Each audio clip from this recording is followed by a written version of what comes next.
তেখেত এজন মূৰ্খ মানুহ। মুখ্যমন্ত্ৰী কোৱা নাই, তেখেত এজন মূৰ্খ মানুহ।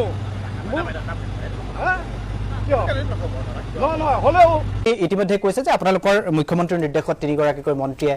মানাক্ৰান্ত অঞ্চলত দিনে ৰাতি লাগি আছে। হয়, কালিও বিমল বৰাই গোটেই নিশা কাম কৰিছে, পাণবেচা অঞ্চলত কাম কৰিছে, তাত কোনেও অস্বীকাৰ কৰা নাই, কৰি আছে। কিন্তু এতিয়া কথাটো হ'ল যি 15,000 প্লাছ 10,000 মানে পৰৱৰ্তী পৰ্যায়ত 10,000 সৰ্বমুঠ 25,000কৈ টকা দিয়াৰ কথা যিটো চৰকাৰে কৈছে, সেইটো আপোনালোকৰ ফালৰ পৰা কোৱা হৈছে যে এইটো সাময়িক এটা সকাহ। কিন্তু বিৰোধীয়ে কৈছে যে সেই সাময়িক সকাহটো 25,000 টকা কিয়? সেইটো 1 লাখ বা 1.5 লাখ টকা হ'লেহে এখন ঘৰত এটা পৰিয়ালে সোমাব পৰা ব্যৱস্থা হ'ব। নিশ্চয়কৈ মই সেইটোৱে কৈছোঁ, আপোনালোকে সেইটোৱে ক'ব খুজিছে। মই কৈছোঁ এতিয়া 25,000 টকাৰে এখন এটা ছজনীয়া পৰিয়াল, যদি বিচনা নাই, আপোনাৰ তুলি নাই, গোটেই ঘৰৰ বস্তু বাচন বৰ্তন কেনেকৈ সোমাব, সেই কথাটোৱে বিৰোধীয়ে কৈছে। মই সেই কথাটোৱে কৈছোঁ। হয়, তো ইতিমধ্যে মানে বানপানী যেতিয়া সোমাইছে, সোমোৱাৰ লগে লগে এতিয়া আপোনালোকে বান সাহায্য দিব লাগে বুলি কৈ তেতিয়াই আপুনি নিশ্চয় তাতে মানে চাউল, আলু, দাইল, তেল, পিঁয়াজ লৈ গ'লে আপোনাৰ নচলিব। কাৰণ সেইটো সম্ভৱেই নহয়। য'ত মানে পানী চাউলৰ ওপৰেদি কাটি থাকিব, সেই সময়ত আপুনি চাউল দাইলৰ টোপোলা তাতে দিলে নহ'ব। সেইধৰণে আমাৰ যিটো এনেধৰণে সাহায্য দিয়াৰ যিটো প্ৰক্ৰিয়া আছে, ঠিক সেই প্ৰক্ৰিয়াৰ জৰিয়তে প্ৰথম অৱস্থাত আপুনি সেইসকলক পানী যোগান ধৰা, বিস্কুটৰ পৰা আৰম্ভ কৰি মুড়ি কি কয় চিৰালৈকে, অৰ্থাৎ লাইট ফুড, তাৰ পৰৱৰ্তী সময়ত লাহে লাহে পানী যেতিয়া অকণমান মুকলি হ'ব, ৰান্ধিব বাঢ়িব পৰা পৰিস্থিতি হ'ব, তেতিয়া ডেফিনেটলি তেতিয়া মানে আলু, দাইল, চাউলৰ, তেলৰ কথাটো মানে আহিব। মই এটা মানে বুজাৰ সুবিধাৰ কাৰণে মই কৈছোঁ। গতিকে যি ধৰণে পানী তাতে হৈছিল, সেই পানীটো ওলাই যোৱাৰ পিছত এতিয়া এই 10,000 বা 15,000 টকাটো যে দিয়াৰ কথাটো হৈছে, অলৰেডিটো 62,000 মানুহক যোৱাকালি অলৰেডি 10,000কৈ টকা, 15,000কৈ টকা দিয়া হৈছে। আৰু এইটো সংখ্যা অনুমান কৰাতকৈ আৰু অলপ বাঢ়িব। সেইটো কাৰণে কালিৰ ভিতৰত আচলতে সকলোকে এই বাকী সকলোৰো মানে বেংক একাউণ্ট ইটো সিটো দিয়াৰ কথা কোৱা হৈছে। আৰু সেইধৰণে প্ৰায় 75,000 মানুহৰ মানে মুঠ পইচা দিবলগীয়া হ'ব পাৰে। আৰু সেইটো কাৰণে সেই 10,000টো 15,000টোৰ উপৰিও আৰু 10,000 টকাটো খুব সোনকালে এইকেইদিনৰ ভিতৰতে মানে দিয়াৰ কথা, অৰ্থাৎ 3 পৰা 5ৰ ভিতৰতে এই পইচাখিনি দিয়াৰ কথা। আৰু এই পইচাখিনি 25,000 টকাটো একেবাৰে সাময়িকভাৱে তাত যি ধৰণে এতিয়া বোকা সোমাই আছে, ইটো সিটো হৈ আছে, সেইখিনি জাষ্ট চাফ চিকুণ কৰি ওলাই আহিবৰ কাৰণে হৈছে। সমান্তৰালভাৱে একেটা সময়তে NDRFৰ মানে কি কয় তৰফৰ পৰা অন্যান্য ধৰণৰ যি মৃতকৰ পৰিয়ালৰ কাৰণে ধৰক 4 লাখ টকা ইতিমধ্যে দিয়া হৈছে, বা অসম চৰকাৰৰ তৰফৰ পৰা, ৰাজ্য চৰকাৰৰ তৰফৰ পৰা অৰ্থাৎ 5 লাখকৈ দিয়া, 9 লাখকৈ টকা মানে দিয়াৰ কথাটো আহিছে। ঠিক একেটা সময়তে তাৰে স্কুলসমূহৰ ঘৰবিলাক যাতে মুকলি কৰিব পাৰে, সেইটো কাৰণে প্ৰায় মানে 2,10,000 টকাকৈ চাফ চিকুণৰ কাৰণে দিয়া হৈছে। ঠিক একেটা সময়তে অংগনবাদীবিলাকৰ কাৰণেও সেই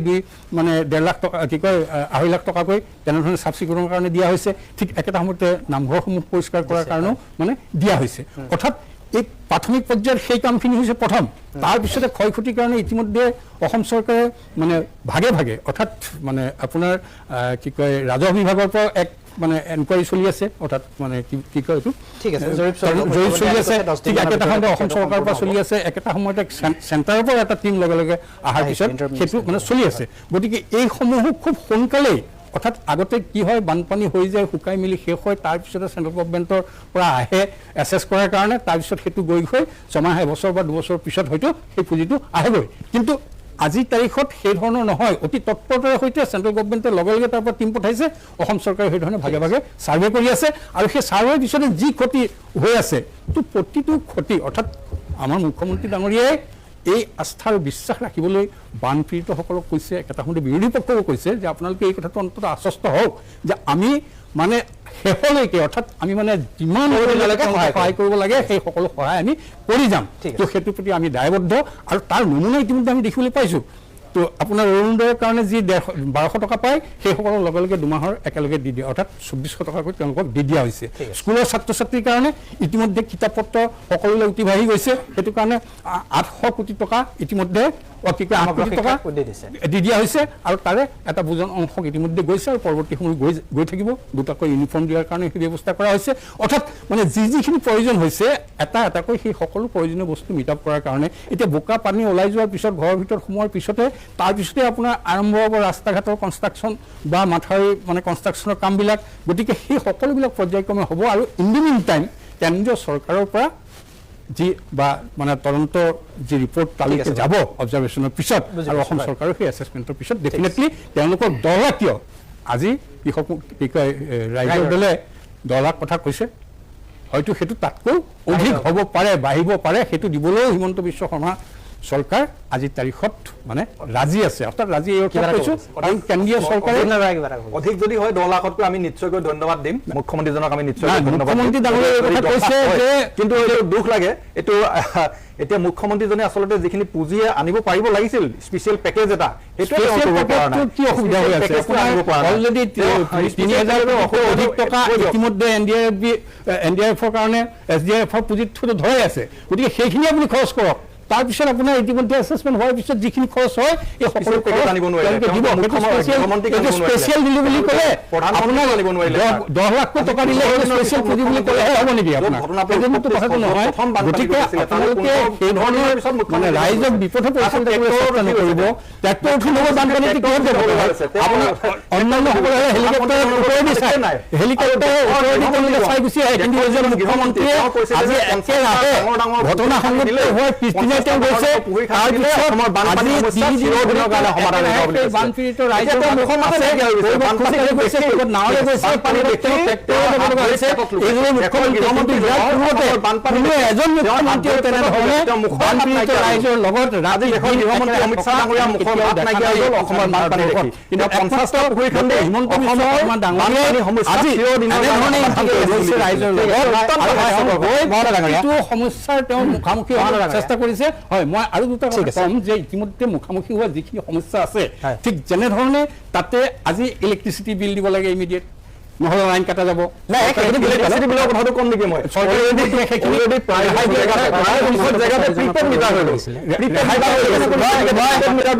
কথাই নাই আগতে পিছতহে আমি বিলটো দিব লাগিব আপুনি ঋণৰ কথাটো ক'লে মই ঋণৰ কথাটো মই তথ্য আকাৰ প্ৰমাণ দিম মই পঠাবলৈ মই অপেক্ষা কৰিম মই চাইফুদ্দিন আহমেদ মই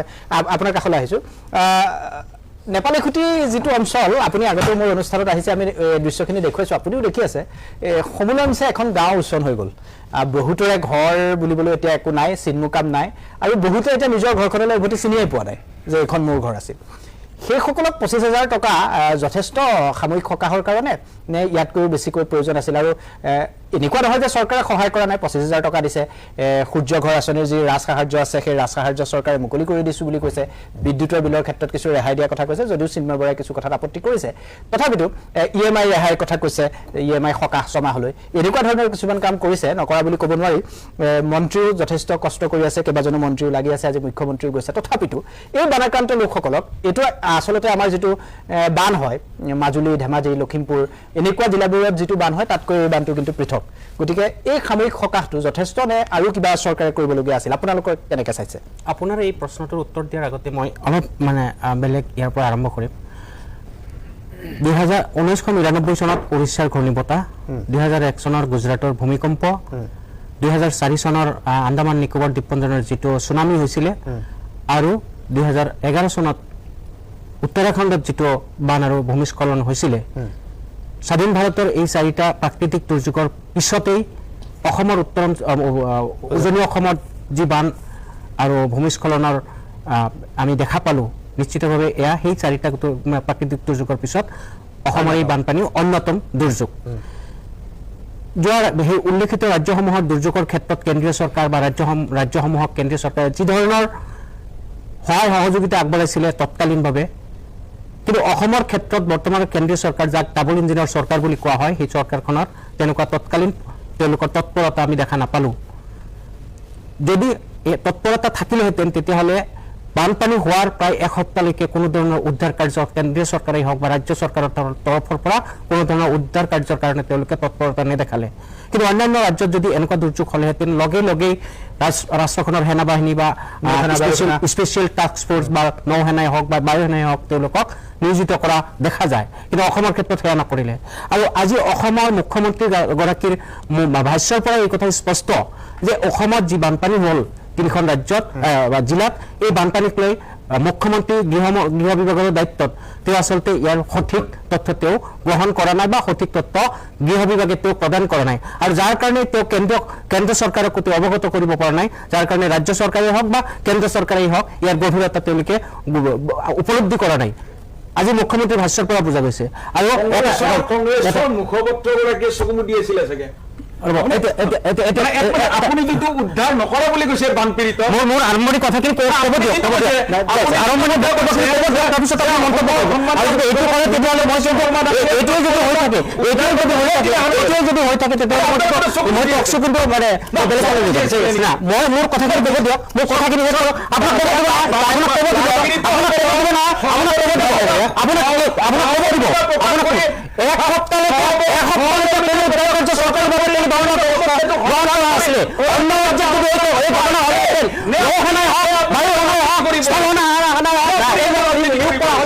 কিন্তু অসমৰ ক্ষেত্ৰত নহল আজি ফোনৰ কথা কৈছে আপোনাৰ ঘৰত কোনোবা মানুহৰ যদি কিবা বেমাৰ আজাৰ হয় বা কিবা আকস্মিক দুৰ্ঘটনাই হয় আপোনাৰ কোনোবা আত্মীয় কেৱল ফোনত খবৰ ল'লে সেয়া হয় নেকি সেয়াই যথেষ্ট নেকি মুখ্যমন্ত্ৰী ফোনত খবৰ নকৰে বুলি গৃহমন্ত্ৰী আপোনাৰ খবৰ নকৰে বুলি কৈছে নেকি আপুনি অসমৰ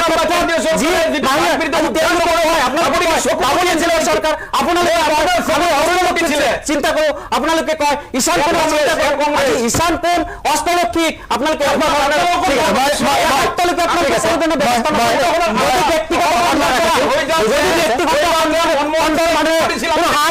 নকৰিলে এই অঞ্চলৰ মানুহ আজি নাখাওঁ নগলেহেঁতেন নহয় মোৰ শেষ হোৱা নাই মাজত কথা ক'লে এতিয়া কথা হৈছে আপুনি কৈছে যি 25,000 টকাৰ কথা কৈছে আচলতে মই বাৰে বাৰে কম মুখ্যমন্ত্ৰী এই বানপানীক লৈ গভীৰভাৱে এই মানে ইয়াক গভীৰতাৰে তেওঁলোকে লোৱা নাই ৰাজ্য চৰকাৰেই হওক কেন্দ্ৰীয় চৰকাৰেই হওক যদি ব্যক্তি মানুহৰ কি অৱস্থা হ'লেহেঁতেন সেইটো দেখা পালেহেঁতেন আপোনালোকে আজি কেন্দ্ৰীয় চৰকাৰ ৰাজ্য চৰকাৰ ইয়াৰ বিষয়ে তেওঁলোকে একেবাৰে নিৰ্লিপ্ততা দেখাইছে তেওঁলোকে এই ক্ষেত্ৰত ৰাজ্য চৰকাৰখনে আটাইতকৈ বেছি জগৰীয়া হ'ব আপুনি কৈছে মন্ত্ৰী হয় কিছু ক্ষেত্ৰত বানপানীৰ পৰৱৰ্তী সময়ত চৰকাৰে কিছু ব্যৱস্থা গ্ৰহণ কৰিছে কিন্তু সেয়াই যথেষ্ট নেকি আজি 25,000 টকা দুটা কিস্তি তেওঁলোকে দিবলৈ কৈছে কিন্তু যি অৱস্থা হৈছে মানুহৰ সেই 25,000 টকা সাফিচিয়েণ্ট নেকি যদি সেয়াই হ'লেহেঁতেন তেতিয়াহ'লে আৰু এটা কথা মানে আমি ডাবল ইঞ্জিনৰ চৰকাৰ হিচাপে যিখিনি অভিযোগ কৰিছে মোৰ লগত বিমল বৰা হয় হয় মই এই মুহূৰ্তত আপুনি অভিযোগ কৰিছে মই এই মুহূৰ্তত উজনি অসমৰ ব্যুৰ চিফ মোৰ সৈতে সংযুক্ত হৈছে আমাৰ ভাস্কৰজ্যোতি দাস মই ভাস্কৰ আপোনাৰ কাষলৈকে আহিছোঁ নিশ্চয় আপোনাৰ লগত মন্ত্ৰী বিমল বৰা আছে মই আপোনাৰ জৰিয়তে বিমল বৰা সুধিব বিচাৰিম ষ্টুডিঅ'ত বিৰোধীয়ে এটা অভিযোগ কৰিছে যে চৰকাৰে যেনেদৰে বানপানী উজনি অসমৰ বানপানীটোৰ পৰিস্থিতিটো গ্ৰহণ কৰিব লাগিছিল তেনেদৰে গ্ৰহণ কৰা নাই দ্বিতীয়তে সমূলংশে ধ্বংস হৈ যোৱা এটা পৰিয়ালৰ কাৰণে 25,000 টকা কেতিয়াও সাময়িক সকাহ হ'ব নোৱাৰে তাতকৈ বেছিকৈ তেওঁলোকে দিয়াটো বিচাৰিছিল এই গোটেই কথাবোৰ কেইটাৰ মই প্ৰতিক্ৰিয়া বিচাৰিম আৰু লগতে বিমল বৰাক ধন্যবাদো জনাম কাৰণ তেওঁ কালি ওৰে নিশা উজাগৰে আছে আপুনি তেওঁৰ লগত আছিল আৰু ৰাতিপুৱাই তেওঁ মুখ্যমন্ত্ৰীৰ কাৰ্যসূচীৰ সৈতে জড়িত হৈ পৰিল আৰু বৰ্তমানেও তেওঁ সপ্ৰতিভ ৰূপত কাম কৰি আছে বানাক্ৰান্তৰ বাবে কাম কৰি আছে মই এই গোটেই কথাখিনি আপোনাৰ জৰিয়তে বিমল বৰাৰ পৰা জানিব বিচাৰিম ভাস্কৰ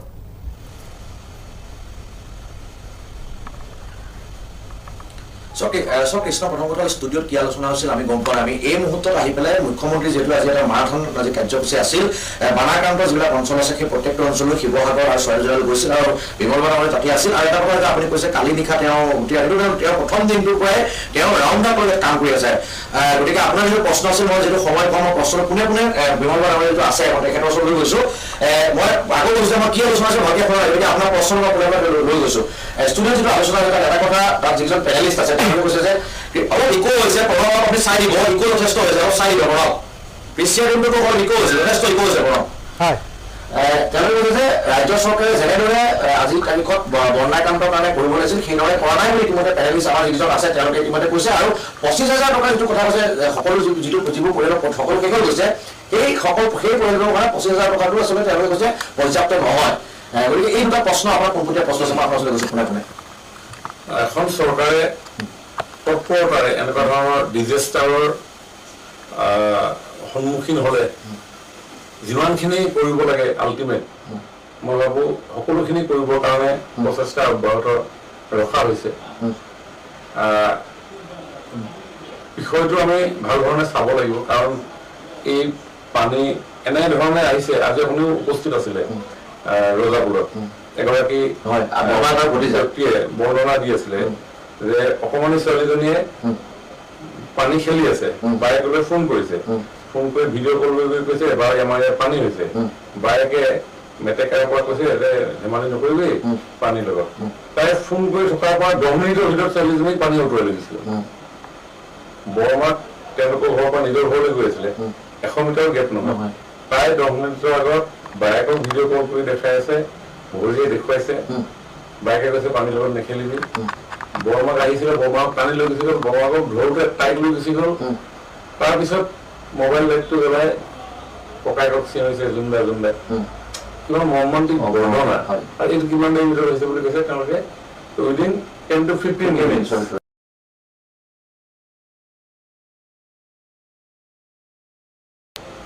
কিছু অংশ শিৱসাগৰৰ কিছু অংশ ভয়ংকৰ পানীত ডুব গ'ল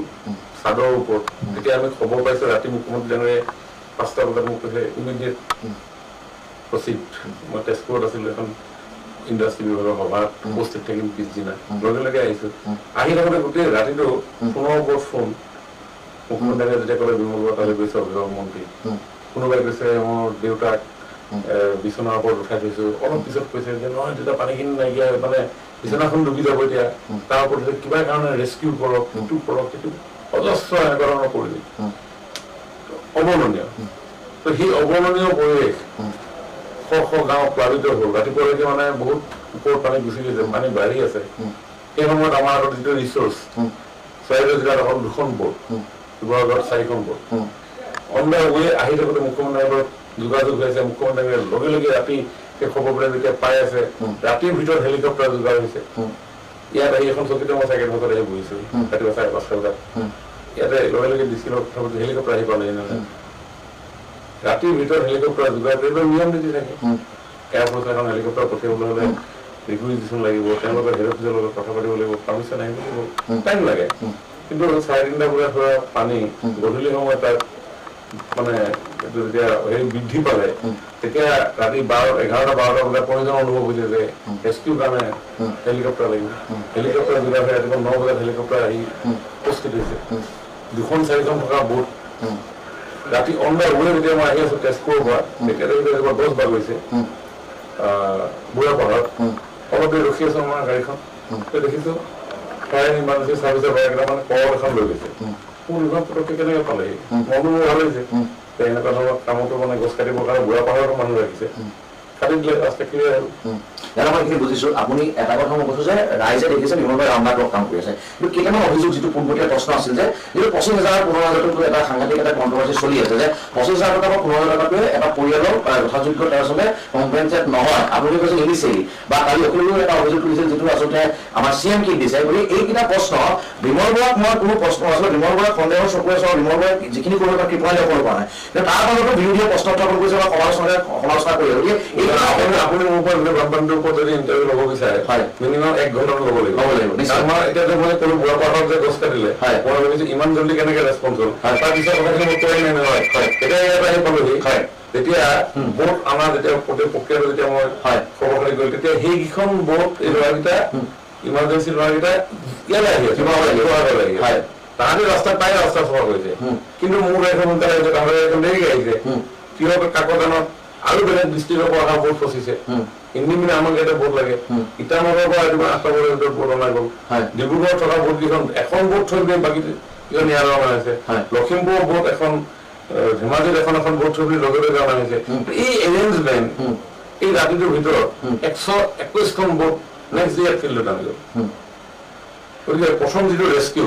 এই ৰেস্কিউ অপাৰেশ্যনটো ইমান ফাষ্ট কৰিবৰ কাৰণে গোটেই মেচিনাৰী লাগি গ'ল গতিকে আজি 20-30,000 মানুহ আমি উইদিন 3 days 4 days ৰেস্কিউ কৰিছো ৰাইজে সহায় কৰিছে কিন্তু এই বোটকেইখন যদি নাথাকে ৰেস্কিউ সম্ভৱ নেকি SDR ইণ্ডিয়া যদি সময়মতে তাত আমি ডেপ্লয় কৰিব নোৱাৰিলোহেঁতেন সেইটোতো সম্ভৱ নহয় তাৰপিছত যেতিয়া সেই বোটকেইখন কিছু ঠাইত নচলে ফুল স্পীড গৈ থাকে ক'ৰবাত ৰাস্তাটো কালভাৰ্ট এটা আছে তেওঁলোকেতো নাজানে কালভাৰ্টৰ পেনখন ছিগি যায় ক'ৰবাত কালভাৰ্ট কিবা এটা খুটা এটা পৰে নামচা হৈ যায় তেনেকে ডেইলি দৰ্শন কৰাটো বেয়া হ'ব সেইবিলাক জেগাত যাবৰ কাৰণে কমপ্লিট পানী বহুত দ পানীৰ পিছত বাম পানী আছে তাত গৈ ৰেস্কিউ কৰিব নোৱাৰে ইমিডিয়েট 40 আকৌ কাণ্ট্ৰি বোট যোগাৰ মুখ্যমন্ত্ৰীয়ে যেতিয়া ভিজিট কৰিছে গোটেই ইছ্যুটো কোৱাৰ পিছত তেওঁ লগে লগে অৰ্গেনাইজ কৰি কাঠৰ বোট আহিল তাৰপিছত ৰাতি ৰাতি ডে 1 ডে 2 টো আপোনাৰ ৰেস্কিউ কৰিছে ডে 3 পৰাটো মানুহ ভোক লগা আৰম্ভ হৈছে ন ঠিক আছে একদিনটো ঠিক আছে 2 দিন মোটামুটি ডে 3 পৰা সেই বস্তুবিলাক সেই জেগাবিলাকত পঞ্চাব লগা হৈছে খাদ্য দিব লগা হৈছে ৰিলিফ তেতিয়ালৈকেতো একো উত্তৰ আৰম্ভ হৈছে এছিয়া গোদামৰ পৰা এতিয়া বস্তু লুট কৰা গৈছে দেখা দলীয় কৰ্মীৰ লগত তুমি কাৰণে আলোচনা কৰিবলৈ একো কৰি আছে গৈছে আৰু 12টা বজাত শুই গৈছে 12টা বজাত শুই যোৱা এই শ্ৰমিকখিনিক আৰু কাম কৰিবলৈ দিব নোৱাৰি 3 দিন একেৰাহে কাম কৰাৰ পিছত লগে লগে ৰাতিৰ ভিতৰত আকৌ ডিব্ৰুগড় এছিয়াৰ পৰা লেবাৰ অনা হৈছে ৰাতিপুৱা লুট কৰি আকৌ আপোনাৰ নাজিৰালৈ ডাঙৰ ট্ৰাক নাযায় সৰু গাড়ী চব ব্লক সেইখিনি কথা বুজিছো সেই কথাখিনি গোটেইখিনি আলোচনা কৰিলে আমাৰ বাকী অতিথিয়েও নিশ্চয়কৈ ক'বলৈ নাপাবগৈ যথেষ্ট দীঘলীয়া হ'ব সেই কাহিনী ইতিমধ্যে আছে চৰকাৰে তৎপৰতাৰে কাম কৰে বুলি মন্ত্ৰী ডাঙৰীয়াই কৈছে কিন্তু মই এই স্পেচিফিক যিকেইটা কথা সাহায্য লৈ বা বানপীড়িতৰ প্ৰতি থকা সদিচ্ছাক লৈ কোনো উত্থাপন হৈছে সেই প্ৰশ্নকেইটাৰ স্পেচিফিক উত্তৰ মই মন্ত্ৰী ডাঙৰীয়াৰ পৰা বিচাৰিছোঁ কাৰণ বিৰোধীৰ কেইবাজনেও চৰকাৰক এই গোটেই ব্যৱস্থাটোৰ কাৰণে অলপ সমালোচনা কৰিছে এতিয়া মন্ত্ৰী মহোদয়ে ইমান সময় যিখিনি কথা ক'লে আপুনি যিখিনি প্ৰশ্ন কৰিছে সেই প্ৰশ্নৰ কাষেৰে উত্তৰ যোৱা নাই বানপানী কেনেকৈ হ'ল কি হ'ল সেই কাহিনীবিলাক তেখেতে কৈ আছে এইটোতো ঠিক নহয় হয় যে এই এতিয়া পানী লাহেকে শুকাইছে চিল কৰিছে বোকা পানীখিনি আঁতৰাই ঘৰখনত শান্তিত লাগিবৰ কাৰণে হাতত এটা পইচা লাগে বছ কথা আহিব নাই হাতত এটা পইচা লাগে অন্তত ঘৰখন শান্তিত লগাবৰ কাৰণে দুটা পইচা থাকিলে মানুহখিনি কি কৰি হাজিৰা লগাই হ'লেও উলিয়াব পাৰিব সূতাটোকে বদলি কৰিব পাৰিব বাঁহৰ সূতাটোকে তুলি এখনকে কিনি হাততে লগত আমাৰতো ৰেচন কণ্টিনিউৱাছ গৈ আছে থাৰ্ড ৰাউণ্ড চলি আছে ফৰ্থ ৰাউণ্ড চলি আছে ৰাইজেও সহায় কৰিছে এইখিনি কৰাৰ পিছত এতিয়া এছেছমেণ্ট কৰিব লাগিব এতিয়া 15,000 টকা কি হ'ব বুলি যিটো কথা কৈ আছে আচলতে সেইটো নহয় অহা 7 তাৰিখৰ পৰা সমগ্ৰ অসমতে এছেছমেণ্টৰ কামখিনি আমি আৰম্ভ কৰিম এতিয়া লগে লগে আপোনাৰ ভাৰত চৰকাৰে যিটো central team inter ministerial central team পঠিয়ালে তেওঁলোকে আমাক যিখিনি এডভাইজাৰী দিছে সেই এডভাইজাৰীখিনি ইমপ্লিমেণ্ট কৰিব লাগিব তৎমুহূৰ্ততো নহয় এতিয়া আপুনি যেতিয়া কৈছে যে স্কুলত বহি থকা যিসকল সন্মানীয় ব্যক্তি আছে তেখেতসকলে এইটো দেখা নাই যে ইমানলৈকে যেতিয়া পানী আছে তাত কি এছেছমেণ্ট হ'ব সেই মানুহজনক আমি দিব লাগিব নালাগে গতিকে সেইখিনিত অকণমান সময় লাগিব নহয় আৰু সময়টো কেতিয়া আগতে পূৰ্বতেতো 3 মাহৰ পিছত এছেছ কৰে এতিয়াতো পানী শুকোৱাৰ লগে লগে আমি এছেছমেণ্টৰ টিম যাব 7 তাৰিখে গোটেই ডিষ্ট্ৰিক্ট ৱাইজ এটা চেণ্ট্ৰেল ট্ৰেইনিং হ'ব এই চেণ্ট্ৰেল টিমটোৱে 8 তাৰিখৰ দিনাখন ডিষ্ট্ৰিক্টত যিসকলোকে এছেছ কৰিব তেওঁলোকক ট্ৰেইনিং দিব 9 তাৰিখৰ ফিল্ডত নামিব আৰু এই 9 তাৰিখৰ ফিল্ডত নামি উইদিন 15-20 ডেজৰ ভিতৰত সেই এছেছ কৰি কি তেওঁলোকৰ লোকচান হ'ল আমাৰ যিটো নিয়ম আছে মানে ফুল ডেমেজত 1,20,000 টকা পায় সিভিয়াৰলি ডেমেজ তাত 1,20,000 টকা পায় বাকী অন্যান্য কি সা সামগ্ৰী আছে এই এনেকুৱা ধৰণে গোটেইখিনি যদি এছেছ কৰিব তেতিয়া দেখিব এজন মানুহক আমি 2 লাখৰ পৰা 2.5 লাখৰ পৰা 3 লাখ পইচালৈকে আমি দিব কিন্তু অখিলকে কিন্তু এটা পৰিয়ালক 15 লাখ পৰা 10 লাখ টকা দিয়া এটা তেওঁ আজি 3-4খন সংবাদ পেপাৰী কৈছে এই 2 বা 3 লাখ টকা একো নহ'ব বুলি কৈছে এই ক্ষেত্ৰত আপুনি কি প্ৰতিক্ৰিয়া প্ৰকাশ কৰে আমি আন্তৰিকতাৰে মানুহৰ কাম কৰি আছো ৰাইজৰ মনৰ বেদনা অনুভৱ কৰিব পাৰিছো গতিকে সেই কামটো প্ৰেক্টিকেলি কৰাটো আৰু মানুহে কোনোবাই গৈ পিনি মিডিয়াৰ আগত দিনটো ৰাতিটো অকল মিডিয়াত কিবা প্ৰকাশ কৰি থকাটো এইটো কাম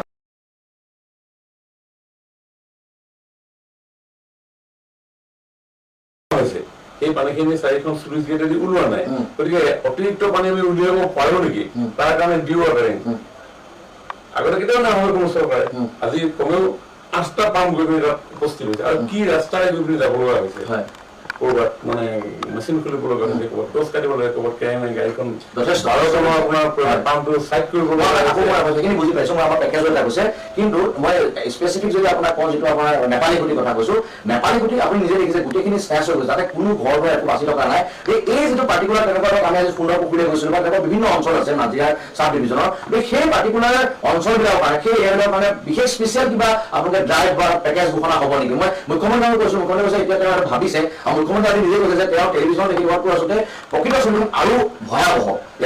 ডেফিনেটলি আজি আপোনাৰ প্ৰত্যেকটো বস্তুকে আমি নতুনকে ওলাই গৈ আছে নহয় আজি আপোনাৰ ধৰি লওক আজি কালি মুখ্যমন্ত্ৰী কৈছে যে শিৱসাগৰ চৰাইদেউ জিলাৰ 2 মাহৰ কাৰণে কোনো ৰাইজে ইলেক্ট্ৰিচিটি বিল দিব নালাগে এইটো কি ৰিলিফ নহয় নেকি এইটোতো ৰিলিফ আপোনাক কেতিয়াবা ভাবিছিল নেকি যে আপোনাৰ EMI বেংক লোন এই মুহূৰ্তত বেংকেতো যদি কথা নাপাতিলেহেঁতেন বেংকেতো আজি তাৰিখৰ পৰা কৰিলেহেঁতেন এনেই আছে মানুহ এইটো ৰিলিফ ক'বলগীয়া আছে বেংক লোনৰ কথা কৈছে মন্ত্ৰী ডাঙৰীয়া হয় কিন্তু ভাস্কৰ চিন্ময় বৰাই এটা প্ৰশ্ন কৰিছে আপোনাক ভাস্কৰ বিমল বৰা ডাঙৰীয়ালৈ মই এটা প্ৰশ্ন কৰিব খুজিছোঁ হয় আপুনি ক'ব পাৰে বেংক লোনৰ কথা কৈছে মন্ত্ৰী ডাঙৰীয়াই বেংক লোনৰ কথা কৈছে ঋণ ৰেহাইৰ কথা কৈছে কিন্তু ইতিমধ্যে আমি পাইছোঁ যে শিৱসাগৰ জিলাৰ বহু মহিলাৰ মোবাইলে নটিচ আহিছে যে এই যিটো চৰকাৰৰ ঋণৰ কথা কৈছে এইটো কেৱল মাত্ৰ যিবিলাক চৰকাৰী বেংক আছে আৰু পঞ্জী মানে যিবিলাক ৰেজিষ্টাৰ্ড বেংক আছে সেইবিলাকৰ ক্ষেত্ৰতহে প্ৰযোজ্য হ'ব বুলি এনেকুৱা এখন নটিচ আহিছে আৰু লগতে EMI কাৰণেও সাজু হৈ থাকিবৰ কাৰণে পইচাটো যাতে ৰাখে বেংকত থাকে তাৰ কাৰণেও কিন্তু মোবাইলত মেছেজ আহিছে এইবিলাকো আমি পাইছোঁ তথ্যবিলাক এই ক্ষেত্ৰত মন্ত্ৰী মহোদয়ে কি ক'ব এই যে মুখ্যমন্ত্ৰী ডাঙৰীয়াই যিটো কথা ক'লে ঋণ ৰেহাই কথা ক'লে এই ঋণ ৰেহাইৰ ক্ষেত্ৰত কিন্তু কথা এটা যিটো কথা কৈছে কাৰ্যক্ষেত্ৰত কিন্তু বেংকসমূহে ওলোটা এটা কথা কৈছে এই ক্ষেত্ৰত মন্ত্ৰী মহোদয়ে কি ক'ব এইটো আশা কৰিলোঁ মই সেইটোৱে প্ৰতিক্ৰিয়া ল'ব বিচাৰিছোঁ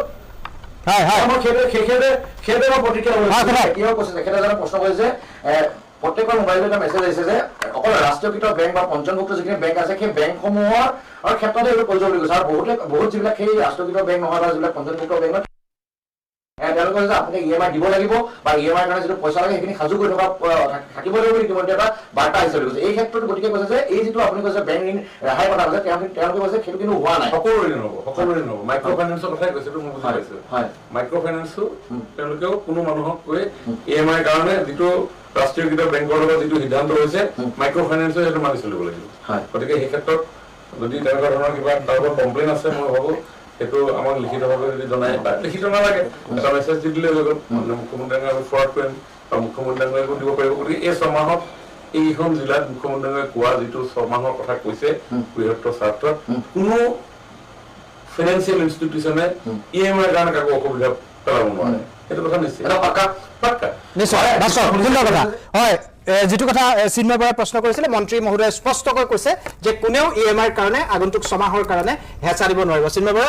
নিশ্চয় আপোনাৰ ক'বলগীয়া এতিয়া চাগে ক'বলগীয়া লগতে এটা কথা আৰু এটা তেওঁলোকে কৈছিলে যিটো বিদ্যুতৰ বিলৰ ক্ষেত্ৰত কৈছিলে বিদ্যুতৰ বিল ৰেহাই কথা কৈছিলে কিন্তু ইতিমধ্যে আমাৰ প্ৰায় সংখ্যক জেগাতে কি হ'ল এইটো প্ৰিপেড মিটাৰ বহোৱা হ'ল যিটো আগতে আমি ৰিচাৰ্জ কৰিব লাগে এতিয়া এইটো কেনেকৈ এই সমস্যাটো কেনেকৈ সমাধান কৰিব এই ক্ষেত্ৰতো তেওঁলোকৰ পৰা আমি এটা সমাধান সূত্ৰ আশা কৰিছোঁ মই এটা বিৰতি ল'ব লাগিব মই এটা বিৰতি লৈ লওঁ বিৰতিৰ পিছত পুনৰ ভাস্কৰ জ্যোতি দাস আপোনাৰ কাষলৈ গৈছোঁ আপোনাৰ পৰা আৰু বেছি সময় নলওঁ বিমল বৰাই গোটেই দিন জুৰি বানাক্ৰান্তৰ সৈতে লাগি আছে কিন্তু শেষত চিন্ময় বৰাই এটা বিদ্যুৎ মাচুল ৰেহাই দিয়াক লৈ কিছু এটা প্ৰশ্ন কৰিছে মই প্ৰশ্নটো চিন্ময় বৰাৰ পৰাই আপোনালৈ পঠিয়াব খুজিছোঁ চিন্ময় বৰা মন্ত্ৰী মহোদয়লৈ মোৰ প্ৰশ্নটো হ'ল আমি ইতিমধ্যে দেখা পাইছোঁ যে উজনি অসমৰ প্ৰায়কেইখন জিলাতে বিদ্যুতৰ যিটো মিটাৰ এই মিটাৰটো প্ৰিপেড মিটাৰ কৰা হ'ল গাঁও অঞ্চলতো প্ৰিপেড মিটাৰ কৰা হ'ল গতিকে এই প্ৰিপেড মিটাৰৰ ক্ষেত্ৰত বিদ্যুতৰ বিলটো কেনেকৈ ৰেহাই দিব এইটোতো আগতে ৰিচাৰ্জ কৰিব লাগিব তেতিয়াহে বিদ্যুৎটো আহিব এতিয়া তেওঁলোকে কৈছে যে 300 ইউনিটলৈকে বিদ্যুতৰ বিল মানে ৰেহাই দিব এই মেকানিজমটো কেনেকৈ হ'ব এইটো মন্ত্ৰী মহোদয়ৰ পৰা জানিব বিচাৰিছোঁ প্ৰিপেড মিটাৰ নিশ্চয় খুব এটা গুৰুত্বপূৰ্ণ প্ৰশ্ন কৈছে মোকো এই প্ৰশ্নটো বহুতে মই যেতিয়া ফিল্ডত গৈছিলোঁ সুধিছিল মই প্ৰশ্ন আমাৰ যিহেতু বিমল বৰা ডাঙৰীয়া মই তেওঁলৈ আগবাঢ়িছোঁ আমি যেতিয়া কালি পাণবজাৰলৈ গৈছিলোঁ পাণবজাৰত বহুত মানুহে সুধিছিল যিহেতু বিদ্যুতৰ মাচুল যিটো ৰেহাই দিয়াৰ কথা কৈছে কিন্তু যিহেতু এতিয়া গোটেই মিটাৰবিলাক প্ৰিপেড মিটাৰ এইটো লোড কৰি দিয়া হ'ব মানে পইচা দি দিয়া হ'ব তাত যদি কাটি নিদিয়ে মানে নাকাটে এইটো লোড কৰি দিয়া হ'ব নহয় আজি মই মুখ্যমন্ত্ৰী ডাঙৰীয়াক সেই কথাটো মই কালি পাণবজাৰ যাওঁতে মই সুধিছিলে মোক আপুনিও সুধিছিলে কি হ'ব আপুনি যাওঁতেও মোক সুধিছে তেতিয়া মুখ্যমন্ত্ৰী ডাঙৰীয়াক মই সুধিলোঁ বোলো এইটো কথাটো পোষ্টপেইডৰ কথাটো এনেকুৱা প্ৰিপেডটো কি হ'ব নহয় এইটো প্ৰি লোড হৈ যাব গতিকে চিন্তা কৰিবলগীয়া নাই কণ্টিনিউ চলি থাকিব ইতিমধ্যে চিন্ময় বৰা আপোনাৰ যিটো প্ৰশ্ন আছিল সেই প্ৰশ্নটো মোকো বহুতে সুধিছিল যে প্ৰিপেডৰ ক্ষেত্ৰত কিয় এতিয়া মন্ত্ৰী ডাঙৰীয়া ইতিমধ্যে কৈছে মুখ্যমন্ত্ৰীৰ লগত আজি যিহেতু তেওঁ বহুখিনি আলোচনা হ'ল তাত এটা কথা কৈছে তেওঁলোকৰ যিটো বেলেঞ্চটো সেই বেলেঞ্চটো তাৰ পৰা টপ আপ কৰি দিব মানে গতিকে তাত তাৰ কাৰণে এইটো অন ৰেকৰ্ড এটা তেওঁ কথা কৈছে গতিকে তাত চিন্তা কৰিবলগীয়া কোনো প্ৰশ্ন নাই ভাস্কৰ হয় মন্ত্ৰী মহোদয়ে আজি খুব দুটা গুৰুত্বপূৰ্ণ কথা কৈছে প্ৰিপেডৰ ক্ষেত্ৰত যিটো কথা আছিল সেইটোও কৈছে আৰু যিবোৰ নন বেংকিং প্ৰতিষ্ঠান তেওঁলোকেও EMIৰ ক্ষেত্ৰত হেঁচা দিব নোৱাৰিব মই আপোনাক ধন্যবাদ জনাইছোঁ আজি আপুনি মুখ্যমন্ত্ৰীৰ অনুষ্ঠান কৰিবলৈ যাওঁতে আপুনি আহতও হৈছে বিমল বৰাও দিনজুৰি খুব ভাগৰত থকা নিচিনা লাগিছে বানাক্ৰান্তৰ কাৰণে তেওঁ লাগি আছে মই আপোনালোকক ধন্যবাদ জনাইছোঁ আৰু অনুষ্ঠানৰ পৰা বিদায় দিছোঁ আপুনি শেষত কিবা ক'বলগীয়া আছে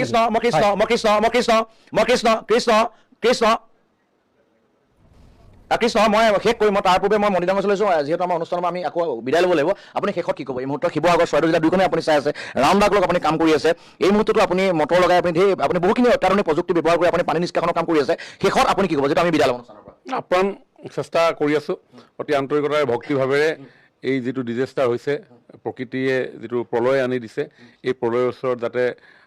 যি হৈ গৈছে তাকতো কেতিয়াও আমি ৰোধ কৰিব নোৱাৰোঁ কিন্তু পৰৱৰ্তী সময়ত এখন দায়িত্বশীল চৰকাৰে যেনেধৰণে কাম কৰিব লাগে সেই কামখিনি আমি নিষ্ঠা সহকাৰে আৰু খুব এগ্ৰেছিভলি সেই কাম আমি কৰিবৰ কাৰণে প্ৰয়াস কৰিছোঁ মাননীয় মুখ্যমন্ত্ৰী ডাঙৰীয়াই প্ৰতি মুহূৰ্তত গোটেই মিছনটোতে তেখেতে নেতৃত্ব প্ৰদান কৰিছে তেখেতে এতিয়ালৈকে প্ৰায় 3 দিন আপোনাৰ আজি 3 দিন হৈছে, কাইলৈ 4 দিনলৈ বহি দিব। এই দুৰ্যোগৰ সময়ত ৰাইজৰ কাষত থিয় হৈছে, প্ৰতি মুহূৰ্তত তেওঁ নিজে যেতিয়া গুৱাহাটীত অফিচ কৰে, আজি মই ৰাতিপুৱা সুধিছোঁ যে আপুনিতো বেলেগ কাম কৰিবই পৰা নাই। হয় নিশ্চয় হয় বোলে, মই ইয়াৰ পৰা প্ৰত্যেকটো ফিডবেক লৈয়ে কথাটো আলোচনা কৰোঁ, কোনোবাই ফিডবেক দিছে বা ইঞ্চুৰেঞ্চ। হয় নিশ্চয় ভাস্কৰ, মোৰ সময় কম, মই ষ্টুডিঅ'ৰ আলোচনা আগবঢ়াই দিব লাগিব। মই আপোনাক ধন্যবাদ জনাইছোঁ। তেওঁ বানাক্ৰান্তৰ কাৰণে অহোপুৰুষাৰ্থ কৰি যাম বুলি কৈছে আৰু তেওঁ যথেষ্ট কৰিছেও। মই আপোনাৰ জৰিয়তে তেওঁক ধন্যবাদ জনাইছোঁ। মই অৰ্ণৱ ভৰালী, মই আপোনাৰ কাষলৈ আহিছোঁ। যিবোৰ সমস্যা হৈছে তাৎক্ষণিকভাৱে সমাধান, দুটা সমস্যাৰ কথা চিন্ময় বৰাই উল্লেখ কৰিলে আৰু বিমল বৰাই তাৎক্ষণিকভাৱে সমাধান কৰি দিলে। এতিয়া কথাটো হ'ল, এই বিৰোধীয়ে যিবোৰ অভিযোগ কৰি আছে, এই অভিযোগবোৰ কৰিব লাগে কাৰণে কৰিছে নে সঁচা অৰ্থত তেওঁলোকৰ অভিযোগৰ কিবা ভিত্তি আছে? বিৰোধীয়ে মানে এইটো এটা বৈশিষ্ট্য যে যিকোনো কথাত ভালেই হওক বেয়াই হওক তাত বিৰোধিতা কৰা। এতিয়া মই এটা কথা ক'ব লাগিব যে উজনি অসমত যি সংহাৰী বান, এই বান আচলতে এক দুৰ্যোগ বা মহাপ্ৰলয়। এই মহাপ্ৰলয়ৰ সময়ত মই এই মঞ্চৰ পৰা অসমৰ বিভিন্ন প্ৰান্তৰ প্ৰতি জাতি জনগোষ্ঠী বা জাতি ধৰ্ম নিৰ্বিশেষে এই বন্যাতাসকলক যি ধৰণে সহায় সহযোগিতা কৰিছে, লগতে অসমৰ জনপ্ৰিয় মুখ্যমন্ত্ৰী ডক্টৰ হিমন্ত বিশ্ব শৰ্মা ডাঙৰীয়াৰ সদিচ্ছাত ভাৰতবৰ্ষৰ সন্মানীয় প্ৰধানমন্ত্ৰী নৰেন্দ্ৰ মোদী ডাঙৰীয়া আৰু গৃহমন্ত্ৰী অমিত শ্বাহ ডাঙৰীয়াৰ প্ৰচেষ্টাত আজি 2000 কোটিতকৈ অধিক মানে কি বুলি কয় ধনৰাশি এই বানৰ পৰা পৰিত্ৰাণ পাবলৈ আমাক আগবঢ়াইছে। গতিকে এই ক্ষেত্ৰত মই ডক্টৰ হিমন্ত বিশ্ব শৰ্মা ডাঙৰীয়াক লগতে প্ৰধানমন্ত্ৰী আৰু গৃহমন্ত্ৰী ডাঙৰীয়াক মই ধন্যবাদ জনাইছোঁ। এই ক্ষেত্ৰত আজি চাওক, অসম চৰকাৰৰ 3গৰাকীকে মন্ত্ৰী কেশৱ মহন্ত ডাঙৰীয়া, বিমল বৰা ডাঙৰীয়া আৰু আমাৰ সুশান্ত বৰগোহাঁই ডাঙৰীয়াই দিনে নিশাই তাত কষ্ট কৰি লাগি আছে। আৰু অসম চৰকাৰৰ জ্যেষ্ঠ মন্ত্ৰী অতুল বৰা ডাঙৰীয়াও ইতিমধ্যে কেইবাবাৰো গৈছে, তাত দিনে নিশাই লাগি আছে। গতিকে ডক্টৰ হিমন্ত বিশ্ব শৰ্মা ডাঙৰীয়াৰ সদিচ্ছাত আৰু আপ্ৰাণ চেষ্টাত যে বন্যাত্মসকলক কেনেকৈ মানে সকাহ দিব পাৰি পৰ্যায়ক্ৰমে, গতিকে সেই ক্ষেত্ৰত দিনে নিশাই কাম কৰি আছে আৰু কাম কৰি যাব বুলি আমি দৃঢ় বিশ্বাসী। আৰু আচলতে মই বিৰোধীসকলক মই এটা অনুৰোধ জনাইছোঁ যাতে এই যি মহাপ্ৰলয়ৰ সময়ত আপোনালোকে ৰাজনীতি নকৰি, ৰাজনীতি কৰিব লগাৰ স্বাৰ্থত ৰাজনীতি নকৰি আপোনালোকে বন্যাত্মসকলৰ যাতে সহমৰ্মিতা প্ৰকাশ কৰি আপোনালোকে চৰকাৰ বা ৰাইজ একত্ৰিত হৈ কাম কৰি আমি যাতে বন্যাত্মসকলক যাতে আমি সকাহ দিব পাৰোঁ তাৰ বাবে কাম কৰিবলৈ মই বিৰোধীসকলকো মই আহ্বান জনাইছোঁ। প্ৰথম কথা, তেখেতে চৰকাৰ বিৰোধী দলৰ যিগৰাকী আমাৰ চৰকাৰ পক্ষৰ মুখপাত্ৰগৰাকীয়ে যিখিনি কথা ক'লে যে বিৰোধী পক্ষই ৰাজনীতি কৰিছে, ৰাজনীতি যদি কৰিছে বিজেপি দলে কৰিছে, তেখেতৰ দলে কৰিছে নকৰিছে এইটো নকওঁ, বিজেপি দলে কৰিছে। এই দুৰ্গতিৰ সময়ত দেশৰ বিভিন্ন অঞ্চলৰ পৰা সাহায্য বিতৰণ কৰাৰ কাৰণে মানুহ আহিছে বা অসমৰ ৰাজনৈতিক দলসমূহেও সাহায্য প্ৰদান কৰি আছে। কিন্তু এই দুৰ্যোগৰ সময়ত বিজেপিয়ে এটা আঁঠুৱাৰ পেকেট লৈ গৈ বাৰে বাৰে এই আমাৰ দলৰ পৰা দিছে দেই, বিজেপি দলে দিছে, এইটো মনত ৰাখিব, বিজেপি দলৰ ফালৰ পৰা দিছে, এনেকুৱাকৈ সাহায্য বিতৰণ কৰি আছে তেওঁলোকে। এয়া হৈছে তেওঁলোকৰ মানে কেনেকুৱা কুটিল ৰাজনীতি তেওঁলোকৰ। দ্বিতীয় কথা হৈছে আজিলৈকে আপোনালোকৰ এজন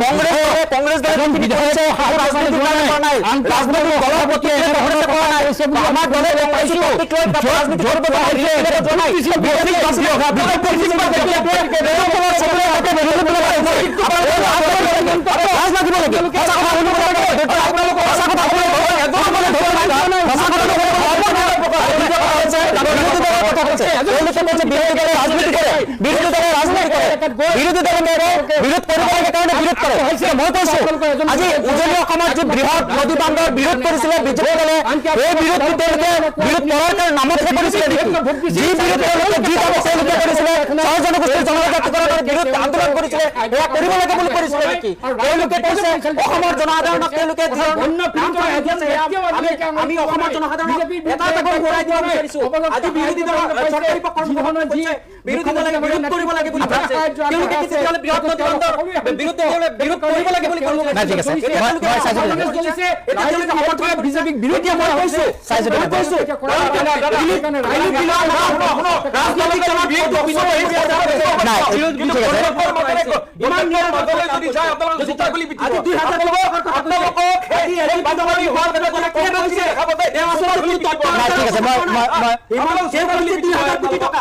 কৈছোঁ কালি 345 কোটি টকাহে বিতৰণ কৰিছে, তেওঁ 2000 কোটি টকাৰ কথা ক'লে। এই ধৰণৰ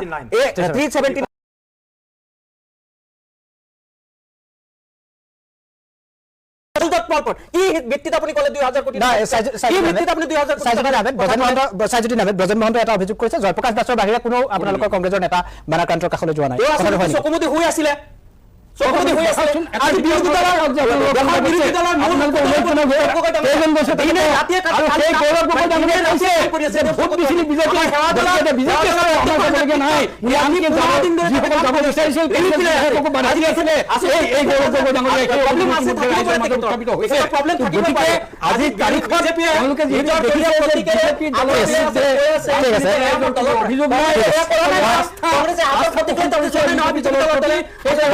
গৌৰৱ গগৈ বিধায়কসকলক বাধা দিছে বিজেপিক ভোট দিছিল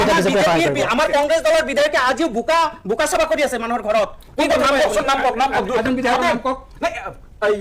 এটা নামে কৈছো সৃজন কামৰ বিধায়ক আজিও প্ৰাক্তন বিৰোধী দলৰ দলপতিৰ লগত আজিও নাজিৰা সমষ্টিত বোকা চাফা কৰি আছে আৰু কি লাগে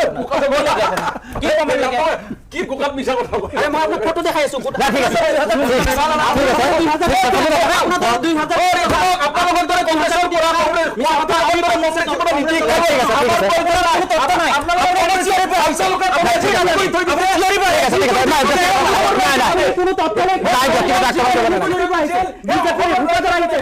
বিজেপিৰ মুখপাত্ৰ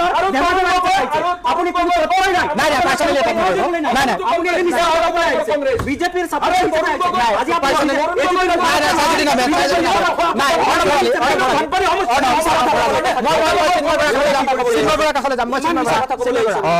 সাহায্যৰ কথা যিহেতু ওলাইছে বান সাহায্যৰ কথা SDRFৰ কথা ওলাইছে মই এটা আপোনাক যোগ দি দিওঁ আপুনি ক'ব মই এটা কথাত আপোনালোকক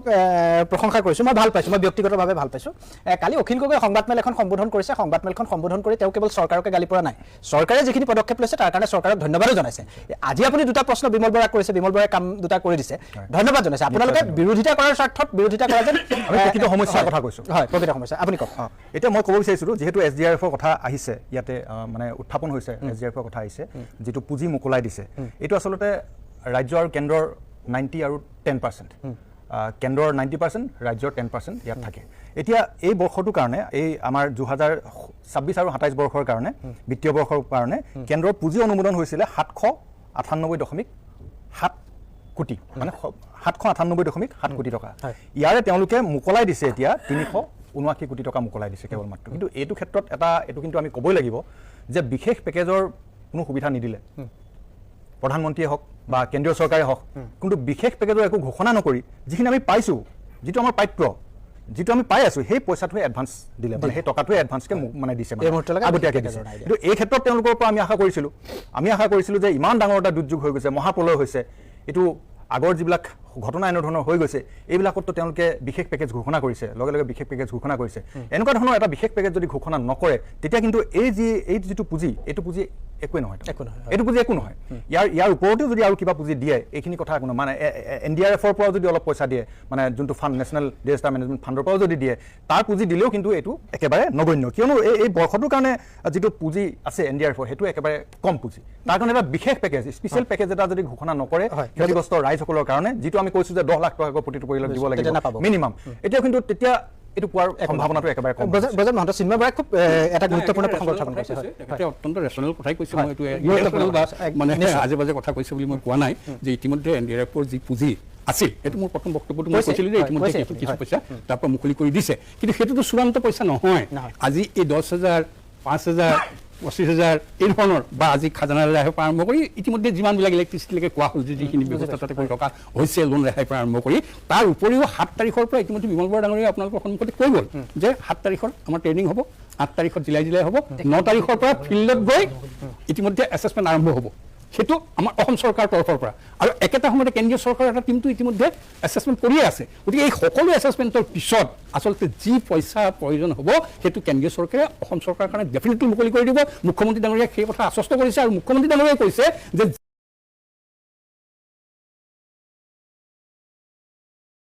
তেওঁলোকৰ লগত আৰু কেন্দ্ৰীয় চৰকাৰৰ ওপৰত সেই আস্থা ৰখাৰ কাৰণে আমাৰ মাননীয় মুখ্যমন্ত্ৰী ডাঙৰীয়াই সেই ভৰসা ৰাখিছে আৰু ৰাইজকো ৰখাৰ কাৰণে তেখেতে আহ্বান জনাইছে আমি নিশ্চিত যে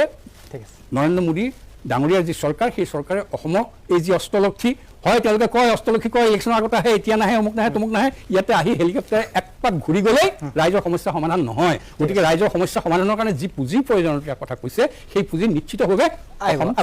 আদায় কৰিব পৰা সেইটোত আমি অনুৰোধ জনাইছোঁ আৰু একেটা সময়তে মই সকলো বিৰোধী পক্ষক এই সময়ত অন্তত বানপানীৰ সময়ত ৰাজনীতি নকৰিবলৈ অনুৰোধ কৰিছোঁ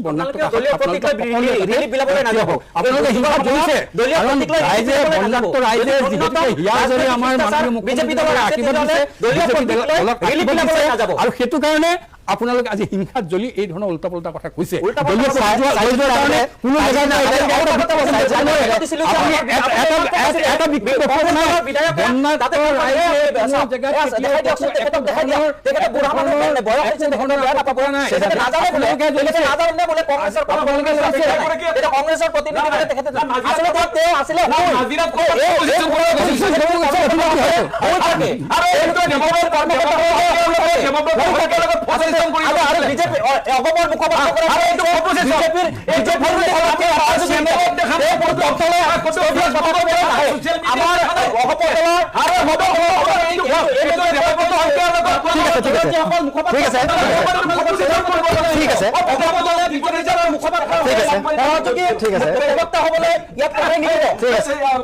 ঠিক আছে মই সকলোকে কৈছো সংযম হ'বলৈ কৈছো বিজেপিয়ে অভিযোগ কৰিছে অসম গণ পৰিষদে অভিযোগ কৰিছে যে কংগ্ৰেছৰ কোনো নেতাই বানাক্ৰান্তৰ কাষত নাই জয়প্ৰকাশ দাস দুই এদিন গৈছিল তাৰ বাহিৰে কোনো নেতা নাই মই ৰাজনীতিকৰণ মই ৰাজনীতিকৰণ কৰিব খোজা নাই আচল সমস্যাখিনি কেনেদৰে সমাধান হ'ব চিন্ময় বৰাই যিখিনি কথা গুৰুত্ব সহকাৰে যিখিনি কথা উপস্থাপন কৰিছে দুটা কথাটোৰ লগে লগে সমাধান হৈছে বুলি মই ধৰি লৈছোঁ আজিৰ অনুষ্ঠানতে বিমল বৰাই লগে লগে সেই কথাকেইটাত স্পষ্ট কৰি দিছে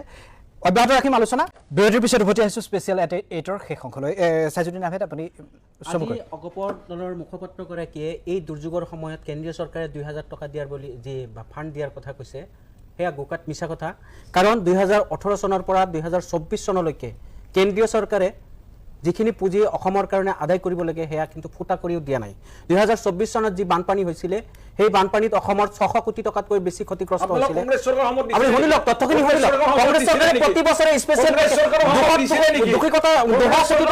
প্ৰত্যেক বছৰে স্পেচিয়েলি দিয়াৰ উপৰিও স্পেচিয়েলি 200 কোটি টকা দিয়াৰ উপৰিও 500 কোটি টকা ডাঙৰীয়া আপোনালোকৰ এই কথা অসমৰ জনসাধাৰণে জানে এটা মই কৈছো 2024 চনত এই বানপানীৰ কাৰণে বৰ্তমান মুখ্যমন্ত্ৰী চিঠি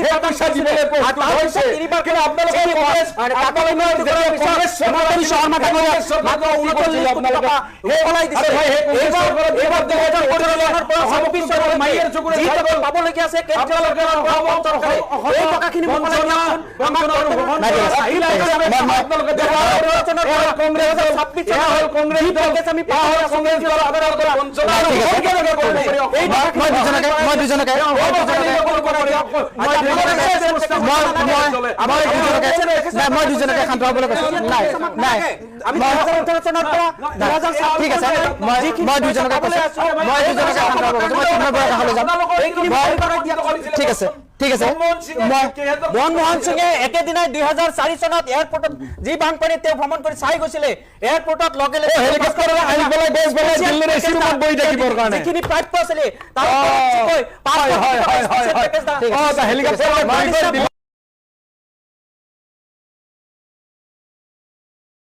পুঁজিৰ উপৰি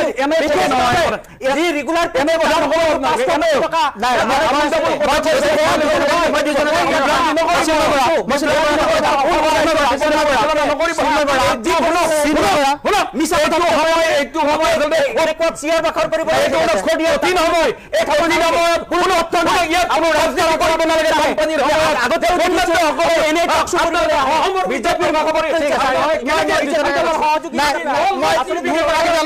মই দুইজনকে কৈছো শান্ত হওক মই দুইজনকে কৈছো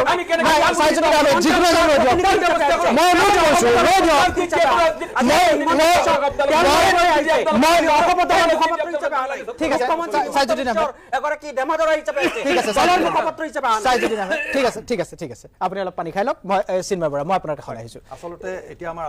আলোচনাটো দুটা গুৰুত্বপূৰ্ণ কথা আপুনি কোৱাৰ দৰে যিটো আমি সমস্যাত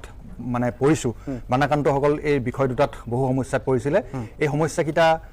বিমল বৰা ডাঙৰীয়াই যেনেধৰণে তৎকালীনভাৱে তেওঁ লগে লগে এইটো সমাধানৰ সূত্ৰটো দিলে আৰু নিশ্চয়কৈ যদি সঁচাকৈ এইটো তেনেধৰণে সমাধান হয় তেখেত নিশ্চয় ধন্যবাদৰ পাত্ৰ হ'ব